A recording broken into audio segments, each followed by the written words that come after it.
Laura would leave all of her broken heart from infidelity books strewn about the house. I go to the bathroom, there'd be a what to do when your husband breaks your heart. That sucks.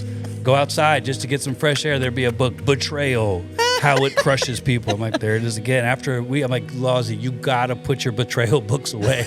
I don't want to see them everywhere. Keep your research in an area where, like it? Keep you it out. That's what you told me. You're like, no, I want you to see it. Great. What to do when your husband's an idiot. That's my breakfast today. Great, I get to look at that headline. Who initiates sex in marriage? I like to know that you love me or like me or whatever. I like to know that way. Whereas you like the other way as well. Like you want to know that as well. So I have a hard time of showing that sometimes. Yeah. So we've had to work really hard at that. Yeah. If you're in a marriage that's pretty healthy and you need more sex, I would submit perhaps you need more communication. Yeah. Because communication precedes intimacy. 100%. There's a lot of guys who are like, I don't get enough sex from my partner. It's like you also haven't talked to her or looked in her eyes or given her anything. I'm concerned about my spouse's marijuana use for anxiety. I've noticed worsening mood swings at times and increased arguments regarding usage. He typically uses it in the evenings. I want to address this constructively.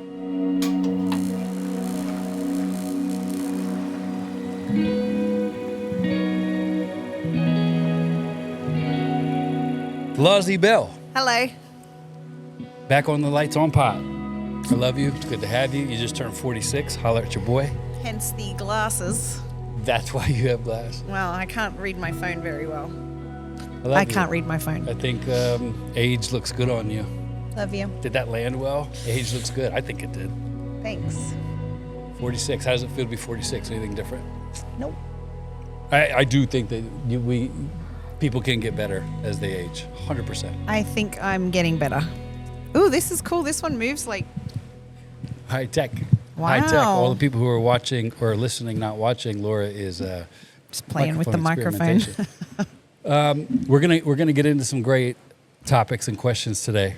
Every time we do this, it's my favorite, and we're gonna do it all the time because we get so many great ones. To give them proper due, we just have split it up in different segments, and today we got some really, really good ones. So we're gonna get into it and hopefully shed some light. You want to kick anything off, love? You have anything you need to get off your chest? Anything you want to say? Anything you want to? I don't think so. We just had a recent podcast with Benny Houston. Oh yeah, that was good. Yeah, it got a lot of reaction out of people, which is funny to me. I think people just like the juice. Hey everybody, I hope you are enjoying this Lights On episode. My name is Hector Guerrero. I get to help produce the show, and there is a lot of goodness in here. We hit almost every topic you could think of and that could be helpful within your relationship, your friendships, yourself. It's here, and I'm excited that you get it. So if you do want to get it first before everybody, be sure to go download the B-Side app and subscribe. We have family plans to where you can get an app, pay for it, and it covers up to 6 people in your crib. It's awesome. It's going to bless your whole life. And realistically, the app's all about community. We just want to engage and grow with each other. So don't miss out. We don't want you to just be somebody that consumes content on YouTube and then leaves it as is. We want to grow together. So love you guys. You are amazing. And if you haven't bought tickets to our live show this Saturday in Atlanta with Tim Ross and Laura Lentz, it's going to be absolutely insane. I will be there. We can't wait to hug your face, and we hope to see you there. So go get the tickets to that, and we'll see you soon. Peace. I told somebody, there's a couple ways to do a podcast, and we have intentionally chosen to just do it our way, which is a healthy way. There's a way to get people to watch and to get clicks and to get stuff, and I don't begrudge people who do that, but we just have never been interested in that. Like if we did a Hillsong topic every week, people would probably tune in who wouldn't, just to see if we're going to drop some sort of rumor or just something nastier. People just love train wrecks and they love drama. So I think with me and Benny, people just saw that there might be a couple layers to a story like that. And what's so funny is I never had any issue with Ben, ever. We've just remained friends. So people always it wasn't like a big reconciliation moment. It was just two friends talking. And I think... Well, Benny was there My nose is itchy. Benny was there when we were in Cali. Yeah. And he came to find you basically, and like, Yeah, sweet. which was really sweet because we kind of went into hiding, but he was one of those friends that like, Yeah. one of the only, I think, that came and actually saw you. Yeah. In that really dark moment. And I mentioned it on that pop. It didn't give it a lot of context because it's funny, when we filmed that, we're at a different place now than we were then. And I originally didn't play that episode just out of just weary fear that people could think A, B, and C. And then you change as life goes. And I remember looking at it with fresh eyes going, this is great. Like, what could anybody have to say about this? I'm glad we played it. Let's get into some of these questions. And we are going to develop a live call feature. I think that would be so fun because cool. you are really good off the cuff. It's fun. I'm not so much. You're great off the cuff. You just might curse. You might be too honest for people. They can't handle that. Someone did say in these questions, what was our favorite memory of NYC? Got many. One of my favorite part of Hillsong Church, New York City, was our Q&As at that little church we would do on the Lower East Side. I forget what it was called. The little old 3 cathedral. hours of just no lights, no nothing, just talking, and it was the best. Like, I love that. So this is kind of in that spirit. But go ahead. You fire. I'll fire. We got a bunch. Why have I chosen to not go back into ministry, and what do I think about people that go back into ministry really quickly? Great question. Oh, that's a good one. I'll answer it, and then Lozzie, you can hop in whenever. I think, why have I chosen not to go back into ministry? A bunch of reasons. I think, obviously, I'm in ministry. I'm not going to get crazy with semantics there, but I feel like what we went through was extraordinarily brutal and hard, and some of the problems I developed happened over the course of decades. So we looked at our chance at a new life as an opportunity to rebuild and reset and to recalibrate, and you just can't do that fast. I can't. And so for us, it was a very easy call because our value has never been in ministry or that identity. And in regards to what I think about people that go back into it really quickly, it's funny because it's not rocket science. There's typically 3 reasons that people go back into ministry quickly after a fall. One of them is because people are really broken and they don't want to do the hard work that it takes to uncover issues. So they just try to keep it moving. And we have a society that's full of it. And what's funny is I thought some people would come back and apologize because people thought for sure that I would do that. So over the years, I've seen article after article, mean comment after mean comment, and it never happens. Right. And critics never come back with apologies. They always say apologies are the smallest print. Headlines of the negative are the biggest. And it's like, but obviously we've proven that it's not always the case, that people don't rush back into ministry, but people do it because they're broken. Well, and it's scary to get vulnerable. Nobody wants to do that. And no one wants to do that. And so the second reason that people come right back into ministry is because they love the job, they love the identity, they love the power, they love the role. And it's a big deal. So when people lose it and you can see it, 6-7 months later, the guy's back doing his thing, and it's sad. It's not a judgment. It's the feeling I have when I see it. I just think it's really sad because if you went through something that was that heavy where you lost your job, man, there's a lot to it.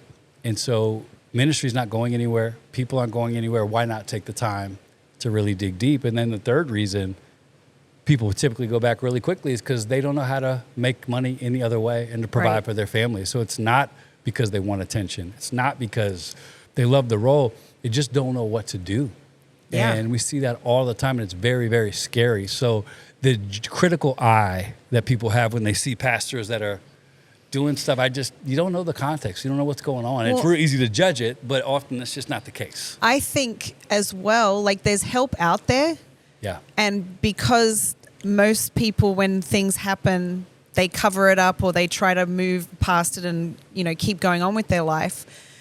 They didn't even give it a chance to have the opportunity to get help from someone. So for us, we were in that same boat. Like we didn't have anything, but because we put ourselves in a position for help, we had those people and those leaders and men and women that we looked up to that were willing to help us financially and with therapy and all of those things. Yeah. I think if you don't ask for the help, of course you're not going to, make that step. So I think, again, it comes back to that vulnerability and really wanting to change and get help. And most of them don't want to do that.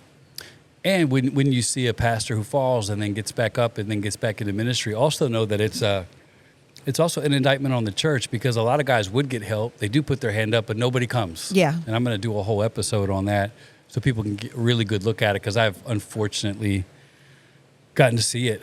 And not necessarily for my own life, but for the people that we've tried to help. And it just kills me. It kills me that there's not more help. And when it comes to people going back into ministry, it's important to note that there is no biblical precedent for somebody being requalified or disqualified. That's just stuff that Christians say. Right. So the Bible's real clear about what qualifies somebody to be a minister, and you can deduce from that what disqualifies you. But in regards to people coming back into ministry, those are just opinions that we form. Some are right, some are wrong, some are dumb. But the fact that I remember when I first came back on IG, all I saw in those comments were people saying, when are you going to preach again? Or this guy's not qualified to preach. And it's always a funny comment, because those people don't really have the weight to make a decision like that. And I think when it comes to restoring somebody back to preaching ministry, guess who makes that final decision? The people who listen to them. That's who makes that call. There's not biblical precedent to it. If someone doesn't honor the calling and the office of a pastor, and they fall and they repent and they try to fix their life and get their issues together, do they have the right to come back? Well, it's a matter of opinion. And everybody has the right to make one. But my thing with that has always been, let people be people. They'll decide who's qualified. So if you see a preacher who falls and he comes back to preach, is he qualified, is he not? The people who listen to him will decide. Let people be grown-ups. Let people decide. If you don't think someone's qualified to preach again, don't listen to them. Don't go to that church. You can choose. But don't judge somebody else who doesn't feel like that, because that's one of those areas that is open for other people to interpret. So I decide who I listen to and whether I feel like they're qualified. And if I feel like they're qualified, I listen. If I don't listen to them. So it's a very simple thing. But when it comes to the biblical weight people put on it, how much time, there's one guy I saw wrote an article. He's like, if pastors fall sexually, immorally, it should be at least 10 years before they do anything in leadership. And I'm like, okay, cool. What about 9? What about 11? What gave you the 10? Yeah, like, as if that's a magic number. It's like we like to put rules on stuff. Well, I think what about 9 months? What about 9 years and 7 months? Well, is that okay? How about we take some biblical views on that, and like, what about their fruit that's in their life from? Yeah, that's like, why too does it have logical. to be 10 years? Remember what we're talking about here. We're talking about the worst side of Christendom right now. Logic doesn't normally apply, but I think when it comes to the time frames, that's up to the person to submit to in the leadership. So if I'm in charge of somebody who's in that road, I might put together a plan that I think is healthy. But to act like that as a rule of thumb is wild to me. Every church, they get to make their own decisions about that, but just be careful when that becomes legislative. So, yeah, I think it's important for people to know that. So, yeah, I have not come back into ministry because I don't want to. It's not because I feel like I'm disqualified. It's not because I feel like I'm this, I'm that. It's just we have other things that are on our heart. We're not defined by that. Yep. And it's taken me a long time to reset. I can't speak for other people, but when you go through what I went through, I've had to change the way I think, the way I see, the way I talk, the way that I process information, the way that I treat people, the way that I think about myself. Like, I've just got so much work to do. And the last thing I want to do is take on a leadership role in that regard and do some of that stuff. So I think everybody has to come to their own place of peace with that, and that's where we're at. So good question. Next one. Next question. Fire away. Do you want me to go back to the one that I asked halfway through? So what do you do if you need therapy and you don't have the money to get it? Yeah. Great question. I heard a stat that made me really sad. Someone asked me, like, are you going to just keep doing a mental health pod? We get it. Mental health's a big deal. And I'm like, nah, we don't get it. Number one, this isn't a mental health pod, but we'll talk about it every chance we get. 1% of society goes to therapy. 1. Wow. I didn't believe it either, so I had to fact check it. So it's a huge deal. What do you do if you don't have money? Another person asked, what did we do when we had no money? How did we get all the help? People gave us money to get therapy. People paid for us to go. Otherwise, we couldn't have done it. Yep. So what do you do? The person who wrote is a pastor. He said, most of the people in my congregation are poor and they can't afford therapy. What do I do? There's so many resources, I think. Books, for one, is massive. There's some Huge. great books. A few that I love the most is Codependent No More. I tell anyone that asks me what books did I read. Beatty. Melody Beatty. Her book on codependency, which people are like, I'm not codependent.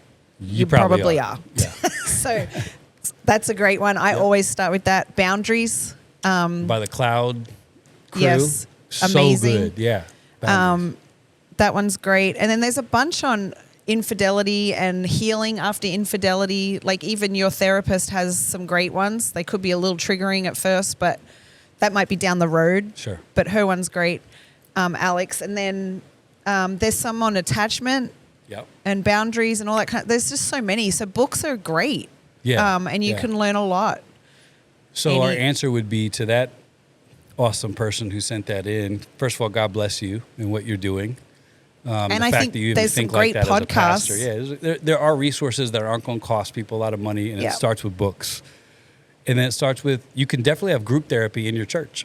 So if you're not qualified to do it, try to find someone that'll help you out. But for somebody who is desperate to get therapy and you don't have the money to start the journey with books, BetterHelp.com, there's a bunch of really good resources out there. But to me, it's essential. So I would rather go without something to start that journey. Yeah. So if you have to save for a year like you would a vacation, but it's for therapy, you'll have better vacations in the future if you do it. So I would definitely say, give that a look. Find some really good books. They helped us. And this is funny, when we first were on this track of correction and rebuilding our lives, Laura would leave all of her Broken Heart from Infidelity books strewn about the house.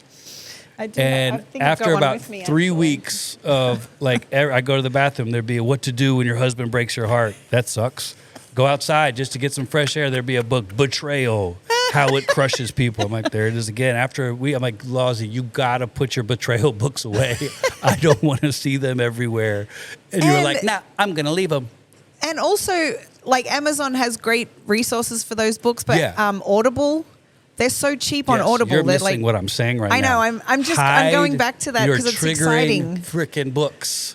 Because there's so many good books, you can listen to them. If you can, I couldn't sit and read the books But back you do then. Audible a lot. I do Audible a lot because it's just good for my brain. Like while I'm driving or whatever, it just fills my brain with different things.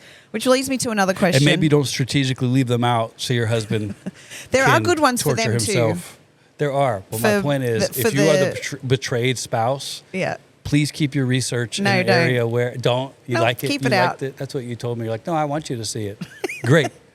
What to do good when your reminders. husband's an idiot. That's my breakfast today. Great. I get to look at that headline.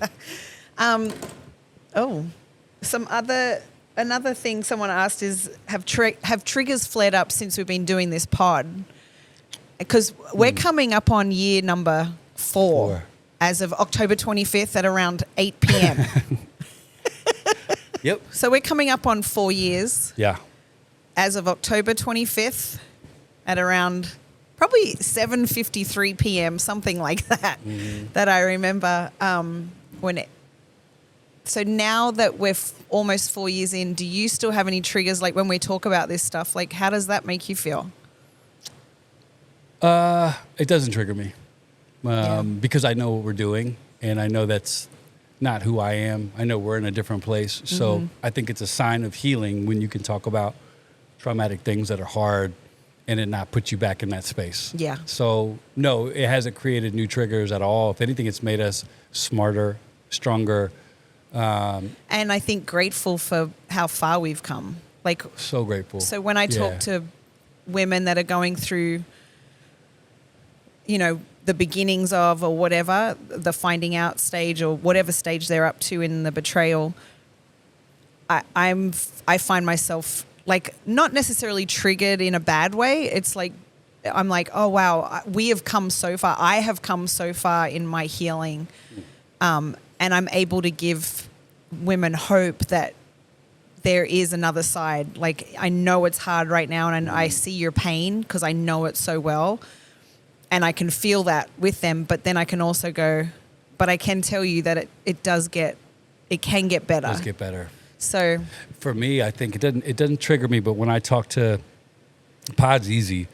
When I talk to men, it normally takes me 2 conversations to know which way they're going to go. Which way they're going to go. I normally tell the guy that, I'm like, hey man, the best thing you can do is divorce and go away, because you're not going to do what it's going to take to own this. And I've never said that. I never said you need to divorce anybody at any time. But my point is, it's reminded me how much work goes into this and why people do end it, because sometimes it's normally the betrayer who won't do the work. Yeah. Rarely have I ever seen a guy in our post 4 years, even before, who's like passionately trying to change his life and make up for lost time, and then try to bring equity in and try to the wife who's betrayed. I very rarely have seen that woman be like, no, I don't want this. Like it's always, almost always up to the man in the situation to decide to change. If he wants to, he can. So I'm able to tell guys that, like, can't have it worse than I did. Yeah. I've been there, and I know it's taken us a lot of long work, but the long work becomes beautiful somewhere on that journey, and you're like, I'm glad I stuck this out. So there's a lot of hope, but if you want to play a victim and you want to make excuses and you want to point across the table, just get out now. Get out now. It's not going to work. Yeah. Yeah. I have another question, because off the cuff. It's like a call-in question. Because a friend had talked to me about it. Because I think we talked a little bit on one of our last ones that we did together on how we fight constructively. Yeah. Yeah. Conflict. How do we fight, or how do we deal with conflict in a healthy way? Because when you're in a conflict, I think we talked about one of our issues went on for a couple of days, and we kind of went back and forth for a bit. But they were asking about, like, how do you do that without, when you're like, you can get these points of do this, that, and that's very clinical. But then when you're actually in something and there's emotions involved, like how do you handle that in a conflict? We have done a really good job of a new pattern, which is we don't fight when we're emotional. So that's our first offer of perspective, would be, if you are in conflict with your spouse, wait till you have enough emotional control to at least have a calm premise. And because anything out of rage or anger, it's not going to go well. So we've done a good job of that. Yeah. Sometimes we've had to stop and restart. We had a good fight, good conflict the other day, and we learned a lot in that moment. Some of our rules that we have for sure is that there's certain terms we can't use. So you have terms that can really hurt me. I have terms that can really hurt you. And those are off limits. Yep. And we stick to that almost exclusively. And then I might slip up every now and then. Right. But I'll be able to say to you, hey, you can't say that. Yeah. And you'll be... and then you'll say, because that hurt me. Yeah, it's off the table. It's off the table. You can't use that line. And you'll be humble enough to accept that when that happens. And for me, it might not be words, but it's my tone. So if I were to go backwards into an area I don't want to be, it's my tone and it's the way that I'm talking that can be domineering and intense. Well, because you're in our conflicts, you are the one, you enjoy hashing it out, the process. Yeah. I hate it. You want to get done as fast as you can. I want to either get it done, or I just want to be like, F you, I'm out. Like, in terms of I'm leaving the situation. Like, I'm going to go somewhere and, like, I can't deal with this. So that is funny. That's a funny dynamic. But I think a lot of couples are like that. Yeah. Either one is like, they're ready to hash it out, and the other one is like, I'm good. Like, let's just keep the peace. So what do you say in that situation? Well, I got a huge key for the men, and then you can tell if the ladies need it as well. But a great question to ask yourself when you're mad at your spouse is to say, is this really about her? Where is my anger coming from? I have found in my journey, it's rarely about you.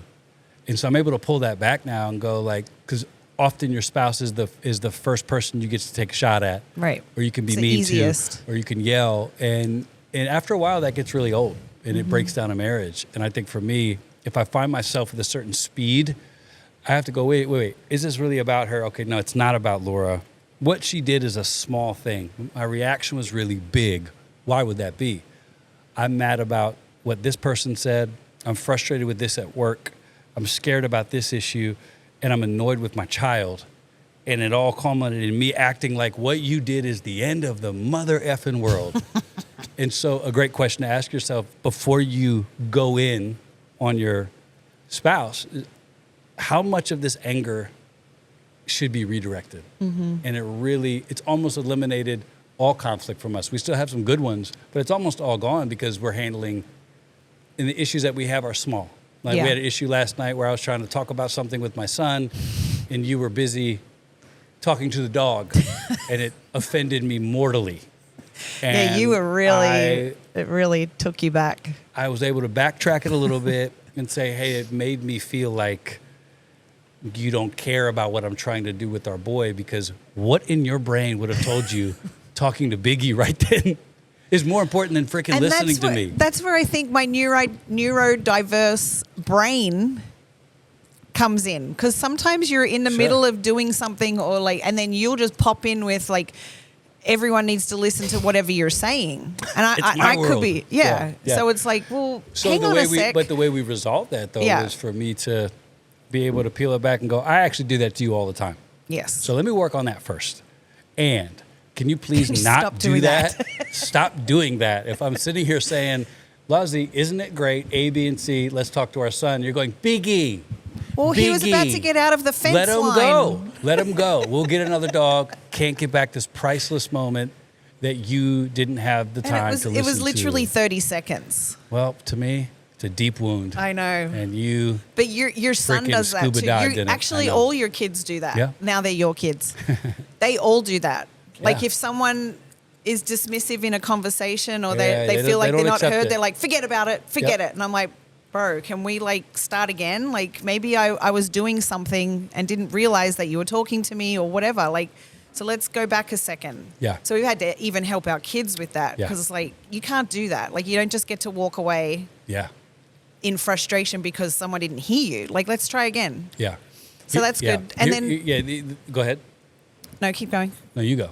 Well, I was going to bring in what we do with the kids because the other night when there was an issue in the family. Yeah. And you said to the kids. No. We're going to say this. So what we're going to do to all our, we get tons of parenting questions, which is so fun. Yeah. So the next time we do this, you can send in any parenting question you have about your kids, about your dynamics, and we'll give you perspective. I love our family. I'm proud of it. We've got some good lessons that have worked and haven't worked. So we're going to talk just about that. That was a funny night. We'll talk about that situation. It was an all-in Royal Rumble. I wish that was filmed, actually. Everyone using weaponized therapy terms. It was like a brawl. Yeah, it was awesome. Pretty wild. But we learned a lot as a fam. So that's next time. Next time, yeah. So back to the conflict thing. Yeah. Any not any sort of tips on how to deal with whatever it is. The best word picture I've heard for conflict in a long time is that when you're in a conflict with somebody that you love, I want you to hold a rope and imagine that there is a knot in the middle of it. And when you have a knot and you're both pulling on your side, nothing changes other than you get fatigued. And so it gets the tighter. Approach to a conflict is not to pull on your side harder. It's to put the rope down and say, how can we unwind this? Yeah. And all of a sudden, you've got two people that are looking at the same knot going, well, I saw it like this. I didn't see it like that. And all of a sudden, what was this big conflict clog suddenly becomes a lot easier. So you're going to have to drop the word picture of, I want you to hear my side, like a tug of war. Well, it's like a win. It's not about winning. Win. No, let's try to understand each other. Right. And so we do that all the time, and that's been super helpful for us. So maybe if you're dealing with a lot of conflict, get yourself a rope and remind yourself not to pull on that thing. I don't need you to feel my side. I need us to understand how we got into this knot. The only way to undo a knot is to sit down and start to pull on it. And then sometimes having a third party is helpful. Huge. Like we've got some friends that have come over many times and been like, hey, we're dealing with this. Can you just help us? Like, because sometimes it just gets too much. I think it's a sign. I think it's one of the number one signs of a healthy couple. I think so too. Is when they bring an issue to a trusted third party, because it shows that they very both beautiful. love each other. They're on the journey and they don't want to make a mistake. An insecure couple keeps their dramas to themselves. No, I think it's so unhealthy. It's deadly. It'll kill you. Yeah. Great. And then sometimes maybe you just need to have sex. Say Is that more. okay to say? Yeah, it is okay. Because I think, I mean, there's times when it's like, sometimes you just need to have sex and then see. Yeah, and say how mad you really are. Is that fight really worth it? Yeah. Or like, are you really that mad at each other? But yeah, it's true. It's like, just maybe there's another way around it. Yeah. Yeah. So do you have anything to say on that, or is that just me? It takes my mind on a rabbit trail that I want to stay on. I'm sure it does lead me to the next We'll question. probably get questions about that. Right. Well, it's true. So what you about just that. said in summary is sometimes the best way to resolve a conflict is to not resolve it right away and possibly be intimate on the journey. A lot of couples don't subscribe to that. There are people who say that's easy for you to say, but it's mental and I'm mad and I'm this and I get all that. I'm also saying try something different once in a while. Yeah. And just see if it works. And this next question was cool. Who initiates sex in marriage? Good question. It's a good question. Do you want to speak to that?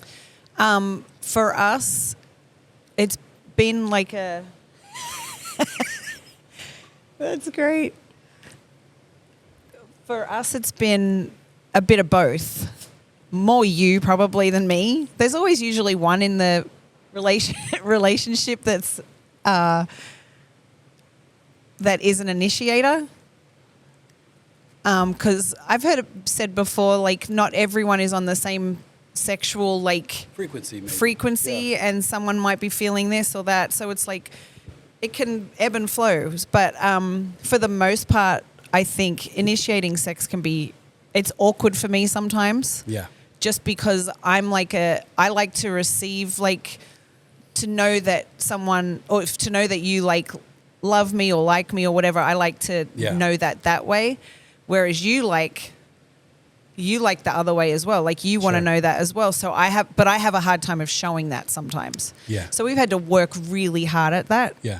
And then you came up with a good idea. Yeah. I thank you for that. I'll take that win. I see that hand. I think it's important to give context. Like sex could have been a really traumatic, triggering thing we could never overcome. Because it was a part of we're 4 years in again. So this is like side note, disclaimer. This is 4 years in. Right. So it's been a journey. And where we've landed on the initiation part of it, a lot of my need for validation and attention, misguided, you will try to get that from the wrong sources. So I had to be honest about that and start to just get really vulnerable with you. And it was uncomfortable at first. Now it's so comfortable because there's nothing we don't talk about. So it's like, hey, I realized, I need to feel validated, loved, and attractive. I want to feel like you're attracted to me. And so we've had those long conversations. And then we came up with this. There's a phrase that I use in my own life. If something is a priority, it will have a plan attached to it. Doesn't have a plan, it's not a priority. Don't call it that. And so if you say sex is a priority in marriage, and it should be, all right, show me your plan. And there might be someone like, oh, you guys have a plan for sex. We're much more natural. Good for you. We've been married for over 2 decades, okay? We know that if something matters, we got to have a plan. So I did come up with a light sexual activity plan. Certain days, certain times. That way it took all the wonder and the mystery. It wasn't days. It wasn't times. Like, it wasn't but that I'm saying, specific. I did put like date night. Well, there's these times in the week that we're going to plan to have sex. Yeah. And that way there's no wondering, there's no resentment, there's no whatever. You can know that, I can know that. And then and then it's like it gives you a thing of yes or no. Right. Like, hey, tonight's like I'll be like, we've scheduled to meet later tonight. Yeah. Are you going to show up to that? Nah, I'm busy. Okay, cool. But the fact that it's there was has fun. Helped. And it is fun because it's like, hey, tonight is user's choice night. Are you in or you out? And so it added an element of safety and fun and communication. And I lovingly refer to some of the other nights as your nights off. You know, My night and you'll off. laugh and you'll be like, I'm free. Then that I can it go to hurts bed a little bit. But you're in bed at 5, Yeah. with a face mask, watching shows. It's like, it's not my night. I'm like, I didn't say it was your night. Relax. But I think it's a good, fun idea to say, all right, because it really did, though. No, all jokes aside, take the pressure off. Took the pressure off, and it just kind of changed it up as well. Like, Right. Again, 20 years in, you're like, let's change it up. And I found that plans create more spontaneity than less. Facts. So if you think that's going to hinder you, it's like, nah, what it's doing is it's prioritizing what matters. And anytime you do that, what matters gets brighter. Mm-hmm. So it's like, hey, our organized sex nights are awesome. Do you want to break out the schedule? You want to just forego the So schedule stupid. and just do some extra credit homework. But yeah, so that's when it comes to initiation, it is primarily me because we've worked that out. I've also expressed to you that it does feel different. Well, and I think it takes out some of that feeling of, especially when you're a mum or a young mum, that feeling of being pulled by another person. So there's times in a day when you're just mum, or you work or whatever's going on, The especially, last and then thing you're you in wanna do is have pastoral, to- whatever, people always needing you. And then the last thing is oh, now I have to have sex with my husband. Yeah. And that's a real feeling. And then I think being able to know that, oh, he's hugging me right now. It's not not because for it's that. leading to sex. Because this is my day off. So this hug really matters. Right. But that's another thing. It can be that feeling of Yeah. I'm getting touched now, he's going to want This is whatever. leading somewhere. So then having that in clarity and knowing what is really helpful.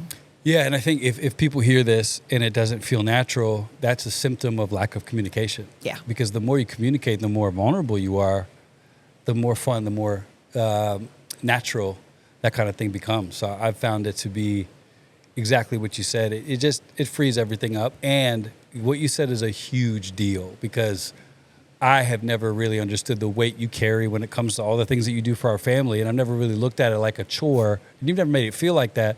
But I could see how it's like, man, am I going to let my husband down on top of this or whatever? Right. And it's like by having some sort of a plan, that's off the table. Because it's like, no, I know you've had a big day. This is the last thing I want you to have to think about is showing up or performing or being or pleasing me or whatever that is. And it took that pressure off. Yeah. So that's a good, Well, I think a a good lot of- idea for couples to maybe Yeah, implement. and I think a lot of women feel manipulated into that because then they know if they don't, I'm letting them down. Then we're going to get in a fight, and then it's going to be this. Then I have to, and just so the men know, you making her feel bad by manipulating or starting something. It's not that, helping. That doesn't help. It's just going to make it worse, and she's going to pull further away. Just side note. I would also submit that if you're in a marriage that's pretty healthy and you need more sex, I would submit perhaps you need more communication. Yeah. Because That's good. communication precedes intimacy. There's a lot of guys who are like, I don't get enough sex from my partner. It's like you also haven't talked Talk to her or looked in her eyes or given her anything. So to even think that you can demand or ask that, it's wild to me. And so again, though, that's an ownership deal. So it's easy as a husband if you're trying to construct an excuse to be unfaithful or construct an excuse to build some sort of wall between you and your partner. Well, you don't do this for me. The wrong direction. Yeah. The best direction is what can I do to make you feel more loved, safer? I would like to have more physical contact, but I realize that's the fruit of my That's communication with you. So what can I do to make you feel like we're closer?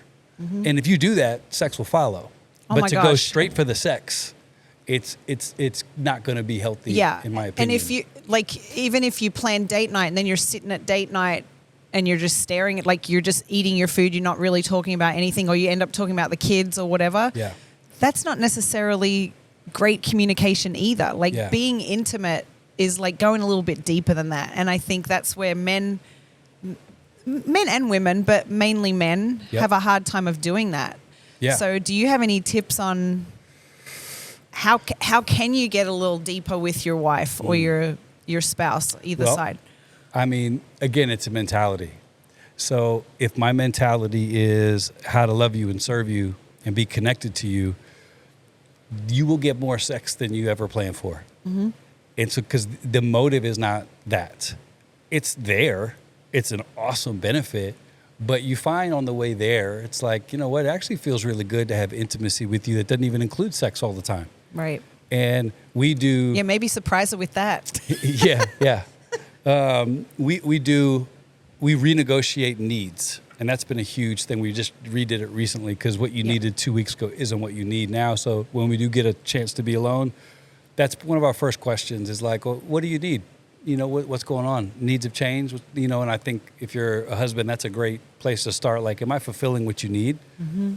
And if your wife can't give you direct answers, you know, that means maybe she doesn't feel free enough to say what she needs to say. Yeah, she doesn't feel safe to say So you got some work to do, but lemon drop martinis.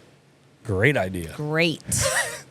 That may or may not be the key to your heart, but that's for another podcast. So we're going Bible, pray, communicate, lemon drop martinis. Yes. But yeah, that would be my advice would be to maybe talk not just about the lack of sex you're having, but maybe look at the lack of other things that lead to it. Probably more fruit there. That's good. Yeah. Nice. You got another one? That's good. Do a couple more here. Your son's calling. Pick it up. He probably needs food. Put it on speaker so I can hear it. Hey, buddy. Hey, did you go to Target? I haven't been to Target yet. We're in the middle of We're filming recording a something, bro. podcast. Oh, my bad. You need a headset? Yep. We'll do that later. Love you. Okay. Love you, Mom. Bye, Bye. bro. More questions. Let's do this one. This is a good one, Bob. Why are Christians, actually this is, why are churches the first to shoot their wounded? Good question. You know who makes that comment a lot are non-Christians. It's pretty sad. It's sad that they notice that. People notice that. They're like, that's an interesting part of being a Christian. One of my friends who's not a Christian said that. He's like, man, the worst thing about watching your situation go down is it made me just really question forever whether anybody believes anything you say, because it doesn't look like what y'all preach when it happens to one of your own. My quick answer for that, why our church is so bad, it's because our motives and our priorities are wrong. Not all churches are like that. Yeah, there's a lot of churches that are great, and there's a lot that are not. And when it comes to situations where people fall and they're in leadership, most of the time the meetings are not about what's best for the victim. That's the first priority. And then what's best for the person that has been a part of our team for X amount of time, how can we help them? The first thought is, how do we save our image? And it is prevalent. It's pressure, and it's panicky, and it's because our motive as churches sometimes goes off of people and onto public perception. Yep. Because if that's not the case, we wouldn't see what we see. So in a perfect world, like we've talked about before, you know, there's a way for churches to stand with the people without advocating for them or excusing their behavior. But it's tough to just turn your back on somebody and then still claim to be for the least of these and to be faithful and to be protective. And it just is very inconsistent. But that's the reason. It's not rocket science. Christians shoot their wounded because it's more convenient to do so. And that day is going to change. I know there's so many people who are building new organizational mindsets that don't include that. It's like if somebody that we love makes a fatal decision, yeah, we're going to put major boundaries and there's going to be consequences. But what we're not going to do is discard them and an entire family. Yeah. You know, I read an article recently about a pastor who was arrested for something that was rough. And I thought as I read it, I thought about the victims involved, and I also thought about that guy's family. Mm-hmm. I'm not wondering if they've been abandoned. I wonder how bad it is. Yeah. And there's a wife and there's 4 kids somewhere, you know, in wherever this part of the country is floating around. And this guy probably hadn't got a phone call. You just know that's the way it's going to go. And so I think we can all agree there's room to grow there. So if you're a part of a church, if you're a church leader, maybe think about it before it happens. How will you stand with somebody? What will be more important to you? Doing what's right or looking right? Because that's typically where we make bad decisions. I want to look right, be in control. Doesn't work like that. sometimes you're going to look bad to do what's right. Yeah. And it's also called Christianity. Right. So there's that. Yeah, that's a tough one. You got any more, love? What happens if there's not full disclosure about the relationship that caused the betrayal?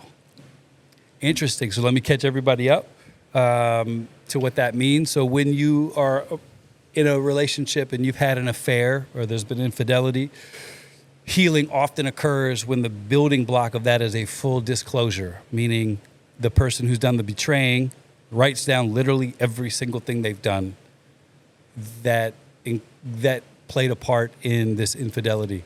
And it's called a full disclosure. And then the wife gets to make her decision on what to do with that information. And the question is, what happens when that doesn't happen? I don't have enough red flags to throw it up. I think you're building on hypotheticals and you're building still on a little bit of lack of trust. Like you sit across from me today, you were able to make a decision to stay with me knowing every single thing that I did. And if you're going to ask, should that include a lie detector? It can. We know a lot of couples that do that. Yep. And it's smart. Like if you really need that, then I don't have the right to tell you no lie detector. A lot of therapists do want that, suggest that. Yeah, and typically if your husband wants it, you don't need it. So right. Our situation was you can give me 97 lie detectors, put it up on a big screen. But without full disclosure, there can be no real trust. Mm-hmm. That's our stance on it. So if you are with your spouse right now and there's been infidelity and he didn't want to have a full disclosure, big questions I'm asking, why? Mm-hmm. What's there to hide now? And those are valid questions. I wouldn't even mess with it. If he doesn't want that. Yeah. It would be a non-starter for me. Yeah. So if you're asking us, and this person is, if the guy's not willing to do a full disclosure and be willing to even do a lie detector test, it's can't be trusted. I would go the other way as fast as I can, because to me, you have the right to do and need whatever you need to do or need. Mm-hmm. So if you need to do a parole house arrest bracelet, do it. If you need me to do a lie detector, so be it. But if you need me to, and the details are up to you. So there are wives who ask you all the time, how much detail should I be asking for? Do you want to speak to that? Because it's up to. You've done that well and bad in your words, and so you know both sides. So can you speak to that? I think, I think you get to ask whatever you need to, like whatever helps you get through that moment. But there's also some things that aren't necessarily helpful. Well, why don't we'll just tell the real story. So we had some details that I shared with you, and I gave you most, and you believed it. And I said, you can have my phone, because at that time we had saved some things for our lawyers just in case somebody did something stupid or lied or whatever. We have proof of a bunch of stuff. And I said, that phone over there's got that stuff on it. I don't suggest you look through it. There's nothing I haven't told you. And you were like, I won't. And then I went for a walk one day and I came back and you were not in a good place. And I was like, you went through the phone. Yeah. Okay. What did that do for you? Not a lot, except make it more painful. And it just makes it harder to get over things. Makes it longer. But if that's what you feel like you need to do, then you have to do it. Got to do it. And just know especially and it is a thing because there is so much trust broken that you're like, can I trust this person? Yeah. So you're like, it. I'm looking at the phone. Like I'm looking through everything I can find. I'm pain shopping for everything, everything. Yeah. And I did go through that. Like there was times I would stay up at night or I would wake up. There was a lot of nights I would have woken up in the night and I would grab your phone. And there's nothing I could find by that point, but it was just that your brain goes into this protection mode and it's not necessarily great, but if you need to do it, you just have to do it. And then you will have to deal with the consequences of what that does to your brain. Right. So I think that just means either probably more therapy, which it did for me. Like I had a lot to deal with. Yeah. but hopefully there's a way that you don't have to know all the details. And there's just stuff you don't need to and look at. there's a point you stop doing that. Absolutely. And I think what I hear you saying, what I've heard you say in the past is just be real about what your intent is. Yeah. So you wanted to be in pain that day. Yep. You wanted to put yourself through a brutal comparison grinder, and you didn't care. So you owned it. Didn't care because And I'm just so- like, I don't know who you But are. you didn't I try to throw out reasonable or logical things about, no, you were like, this isn't smart. Right. And I just did didn't it, care. and I hate you, and this is awful, and I love you, and you did tell me everything, but I still did it. I still had to and look. I want you to leave for a while. Yeah. It's like, all right, cool. That really happened. So It ain't pretty. It leads me to the next question. Should partners have access to each other's phones? Yes. Do you want to think it through? It's like, no. Yes. So here's a funny thing with this. I like another question, like, why wouldn't you? Right. So I heard some guy on a pod, which is just hilarious, talking about how real trust means you don't need that. And I couldn't disagree more. Yeah. Because, I'm like, what? because you trust me so much, I got a lot of stuff hidden. Right. That makes sense. In what planet? So it's a really simple conversation. If there is contention about this, you got to ask yourself, why? Like, why could you not have access to my phone? Because I want my own, like, there's not even a reason I can fake that makes sense. Like, because I want my own territory, because I'm my own person. All of If it's there's stupid. nothing to hide, like, it shouldn't be an issue. So I remember one of my friends who went through an infidelity thing before me. Oh, is that your phone? And her therapist told her to take his phone and lock yourself in the bathroom and see what they do. Oh, yeah. That is wild. Guy tried to break the door down, didn't he? Yeah. So there's that, like, and that's Probably crazy. a bad sign if you take your husband's phone and he violently breaks down the door. So there's it's like probably a red flag. Yeah, there's just red flags. So I think it's very important that you have each other's passcodes and access to anything. Just make it simple. Like Yeah. anytime something that's simple becomes complicated, something's wrong. Yep. So trust is very simple.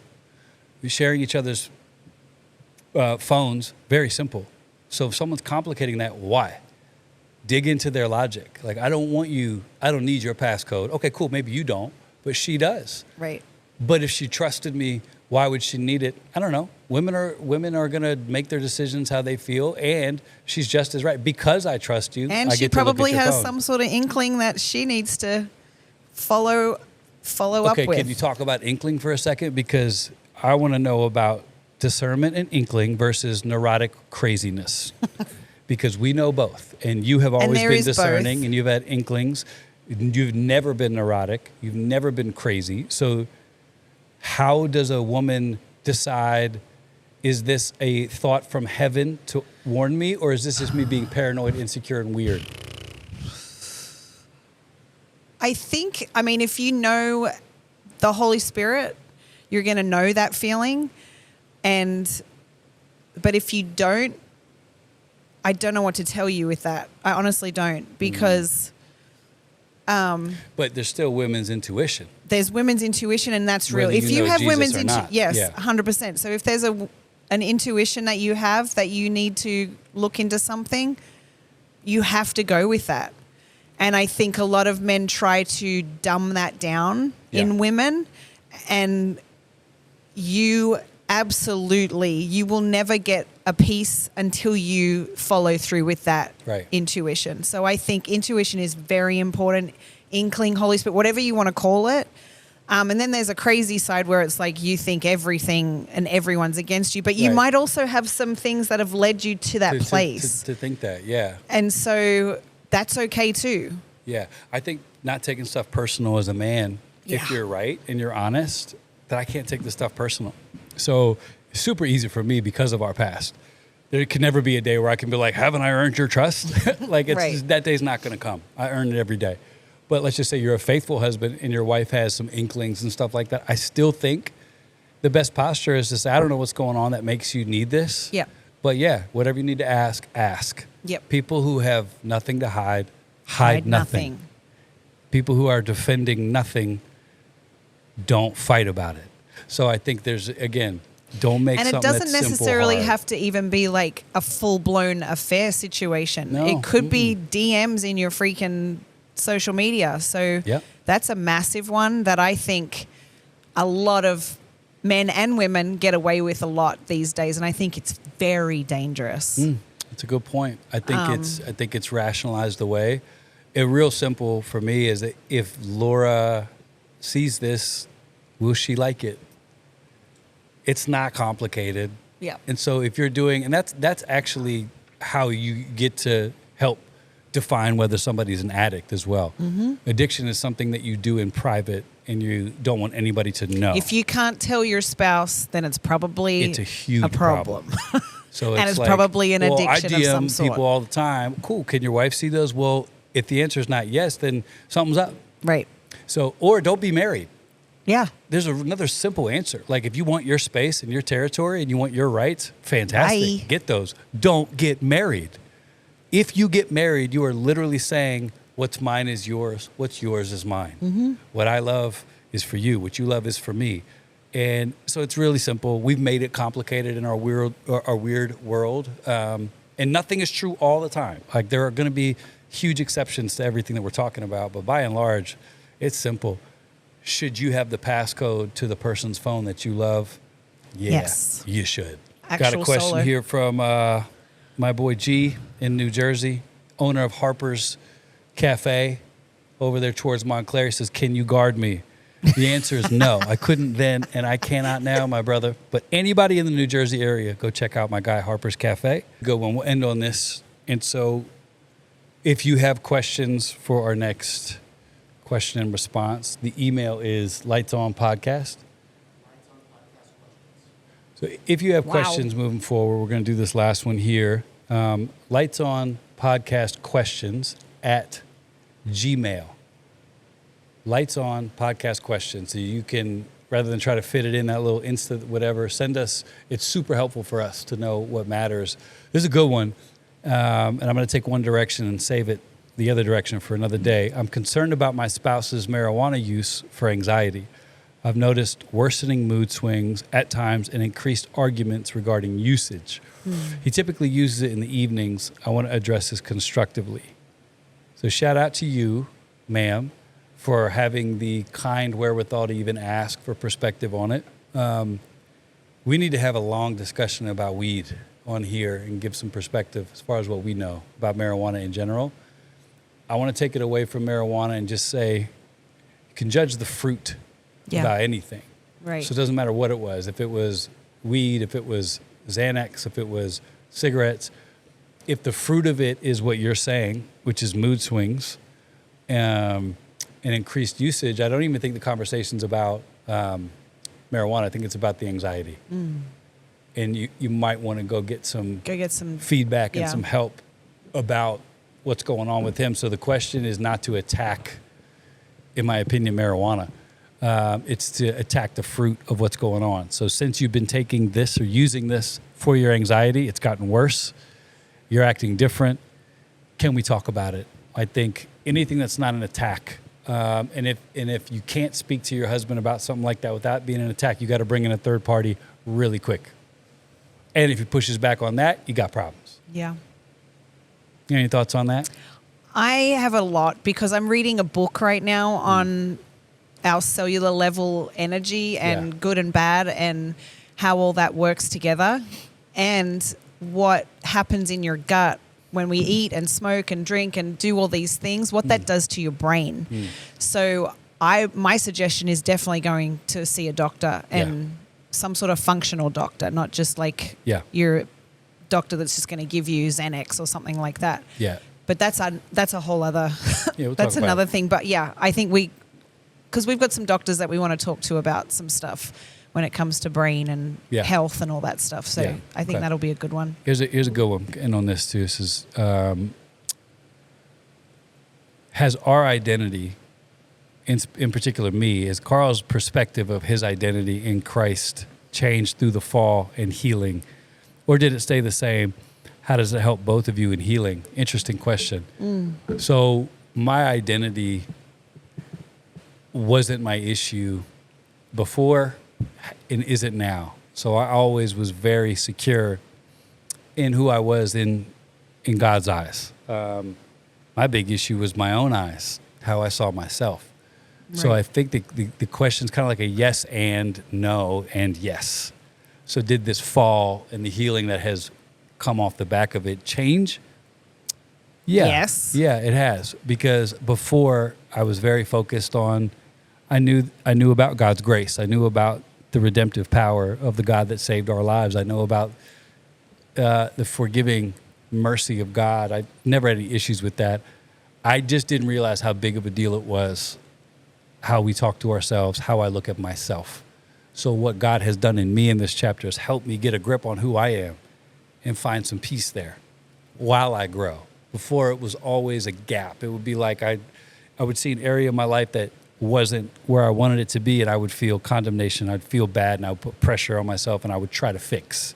Now, I accept who I am, allow God's grace to, be primary in my life, and I grow and challenge myself from that place. So that's been a big change. But I've never questioned myself before or after, does God love me? Is his hand still in our life? Somebody else doubled down on that question. They said, has our calling changed due to what's happened? My answer is no, because I used to preach very loudly that who you are is not determined by what you do. And we still believe that. So our identity was never in pastoring or being leaders. It was always in just being followers of Jesus. And that didn't change anything. But it has enlightened us more to the possibilities, because that's all we ever did. So our calling now looks different. The method is not from behind a pulpit leading a church, but our calling is still the same. Yeah, I agree. You agree? I think it's because all we knew was that world, which is great. But I think coming out of that and realizing there is a bigger world out there, and it's just looked different for us right now. And I don't see it any different to helping people from a pulpit as I do helping people in my day-to-day or doing this pod or like writing an email on my, my newsletter, whatever it is. I'm like, I feel like I still have a beautiful reach of being able to help people and share my story and our experiences, which is what we would do on a Sunday or Wednesday or whatever we did with church, but it just looks different. So I don't see it any different, really. It's beautiful. I think we can leave people with this. If you're questioning your calling or don't feel like you're in it, maybe someone taught you wrong. Because when people say that, I always go, do you think your calling is a destination? Right. Do you think it's a vocation? Or do you think it isn't. Like ministry is like the only way to do it is to stand on a stage with a microphone? You're in your calling, right, whether you love your job or not. Sometimes your job will fit or seem like it matches your calling more, but you're in your calling right now. Whether you choose to see it like that is up to you. But my calling has never changed. From the day all the bad stuff happened to right now, we know our calling. But our jobs don't define us. So for people who are like, I can't wait till I have a job that matches my calling. I don't see it like that. I think that your call is what makes your job special. And you are not defined by what you do. So you're not less than if you don't feel like you have a job that has this glorious title or whatever. You're just as effective where you are as somebody preaching from a pulpit if that's their call. So if your calling is something different right now than ministry or whatever, be strong in who you are. So it hasn't affected us in any other way than made us better and broaden our vision. Lights On podcast. That's a lot. That's a lot of info. You've said a lot of great things, and we appreciate everybody tuning in. And make sure you subscribe. The B-side continues to grow and get better and better, and I love this platform. And subscribe. Lights On. Lousy Bell. Also, your newsletter is fantastic. How do people get a hold of that? Substack, Laura Lentz. And I sometimes moonlight on there with you. So Laura if people Lentz. are looking for, a monthly connection with all your beautiful, brilliant thoughts, they can do that today. Yeah. And me and you are going to do something on there together as well. So that's it. Lights on, lights off for now. We'll see you soon.